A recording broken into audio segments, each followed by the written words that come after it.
Yeah, obviously wasn't pleased with how that ninth inning unfolded, but for 3 hours before that, we played great baseball in all facets. So that's what I'll focus on. It's the kind of game we needed. Swung the bats well. Mahoney was outstanding on the mound, and our defense was really good. So that's what we'll focus on and build on. We'll start with Colin. Yeah, Mark, I guess was the plan for Jack to be a little bit extended tonight and go deeper than he has in previous outings, and just what made him so efficient tonight? I think 93 pitches through almost 8 innings. Yeah. Again, he attacked the strike zone, had really good command and control. Only had the 6 strikeouts, but he got a lot of early contact because his fastball has a lot of movement and got a lot of quick outs, and just really got in a great rhythm. And yeah, the plan was to have him pitch like a starter, and we haven't used him much on the weekends. So the plan was to not only for the short term have him help us win this game tonight, but also for the long term continue to develop and get a really good feel for what it's like to be a big time starter. Greg?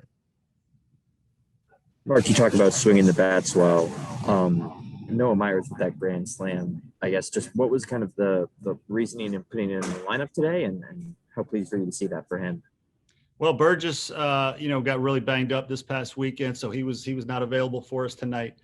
So with Clark catching and Seitler nursing a groin, we decided to DH Seitler, and that opened up a spot in the outfield. And Noah Myers has been such a good teammate and such a hard worker and had such a great attitude. We wanted to reward him with that. And it was obviously a big hit for him and for us tonight. Great to see him. Great to see great kids get rewarded like that. Mitch Brown?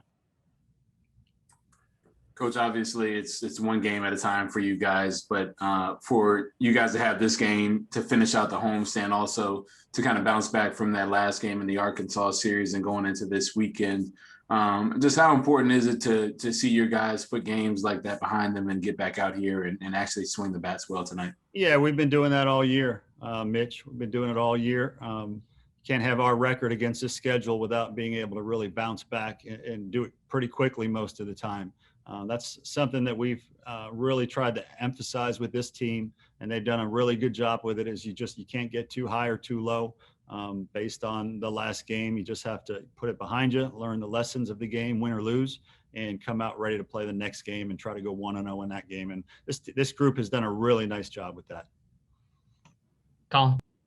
Mark, you talked after that Arkansas doubleheader just about the offense not being it's momentum based and it's not consistent really. And I guess how nice is it for you to see the plate appearances you got and score in 4 of the 8 innings all batted in?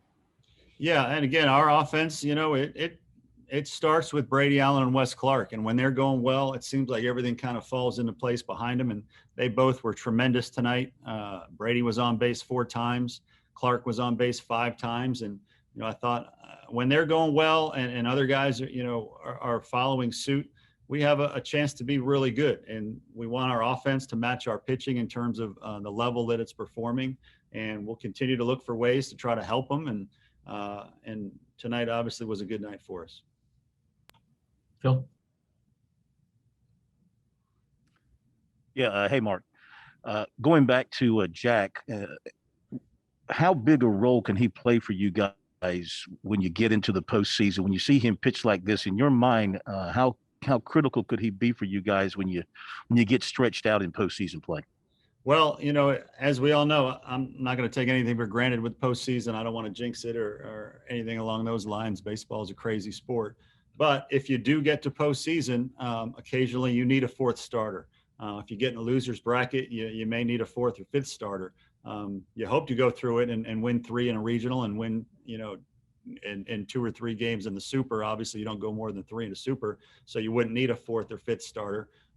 But I feel like our high-end pitching can match up with anybody, and that includes our 4th starter. So, as if you get fortunate enough to get into the postseason, Mahoney will be a big piece of the puzzle, clearly.